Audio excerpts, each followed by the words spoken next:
Guys ಎಲ್ಲರಿಗೂ ನಮಸ್ತೆ. ಇವತ್ತು ಕೆಲ್ಸ ಇಲ್ಲಿ ಅಂದ್ರೆ ಕೊರಟಗೆರೆ ಪಕ್ಕ ನಾಗೇನಹಳ್ಳಿ ಅಂತ.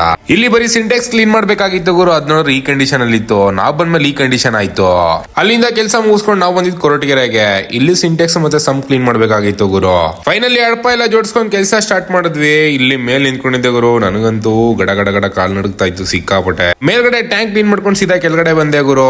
ಸಂಪ್ ಮೇಲೆಲ್ಲ ಸಿಕ್ಕಾಪಟ್ಟೆ ಗಿಡ ಬೆಳೆದಿತ್ತು ಮತ್ತೆ ಸಂಪ್ ಒಳಗಡೆನು ಬೇರೆಲ್ಲ ಬಂದ್ಬಿಟ್ಟಿತ್ತು. ಈಗ ಈ ಗಲೀಜೆಲ್ಲ ಯಾವ ರೀತಿ ಬರ್ತಿದೆ ಅಂತ ಇಲ್ಲಿ ಸಂಪ್ ನ ಕ್ಲೀನ್ ಮಾಡ್ಕೊಂಡು ಹಂಗೆ ಒಂದು ಶಾರ್ಟ್ ಹಾಕೊಂಡು ರಪ್ಪ ಅಂತ ಮೇಲ್ ಬಂದೆ ಗುರು. ಇದಾದ್ಮೇಲೆ ನಾವು ಒಟ್ಟಿದ್ದು ಸೀದಾ ಬುರುಗ್ನಳ್ಳಿ ಅಂತ.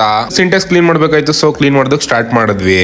ಅದಾದ್ಮೇಲೆ ಕಸ್ಟಮರ್ ಸೋಲಾರ್ ಸರ್ವಿಸ್ ಮಾಡಿ ಅಂತಂದ್ರು. ಸೊ ಆಲ್ರೆಡಿ ನಾವು ಮಾಡಪ ಎಲ್ಲ ಜೋಡಿಸ್ಕೊಂಡು ಕೆಲಸ ಮಾಡೋದಕ್ಕೆ ಸ್ಟಾರ್ಟ್ ಮಾಡಿದ್ವಿ. ಟ್ಯೂಬ್ ಎಲ್ಲ ರಿಮೂವ್ ಮಾಡ್ಕೊಂಡು ಟ್ಯಾಂಕ್ ಎಲ್ಲ ಕ್ಲೀನ್ ಮಾಡ್ಕೊಂಡ್ವಿ ಗುರು. ಎಲ್ಲಾದ್ಮೇಲೆ ಯಥಾ ಪ್ರಕಾರ ಟ್ಯೂಬ್ ನೆಲ್ಲ ಜೋಡಿಸ್ಬಿಟ್ಟು ಸೋಲಾರ್ ನ ಇನ್ಸ್ಟಾಲೇಷನ್ ಮಾಡಿದ್ವಿ. ಅದಾದ್ಮೇಲೆ ಟ್ಯೂಬ್ ಕ್ಲೀನ್ ಮಾಡ್ಬೇಕಾಯ್ತು. ಮೇಲೆಲ್ಲ ಶಾಂಪು ಹಾಕ್ಬಿಟ್ಟು ನೀಟಾಗಿ ಕ್ಲೀನ್ ಮಾಡ್ತಾ ಇದ್ವಿ. ಕೆಳಗಡೆ ಹಂಗೆ ಸಂಪ್ ಕ್ಲೀನ್ ಮಾಡ್ಕೊಂಡು ಸೀದಾ ಮನೆ ಕಡೆ ಹೊರಟ್ವಿ ಗುರು. ಇದಾಗಿತ್ತು ಗುರು ಇವತ್ತಿನ ವಿಚಾರ. ಮತ್ತೆ ನಾಳೆ ಸಿಗುವ. ಟಾಟಾ ಬಾಯ್ ಬಾಯ್.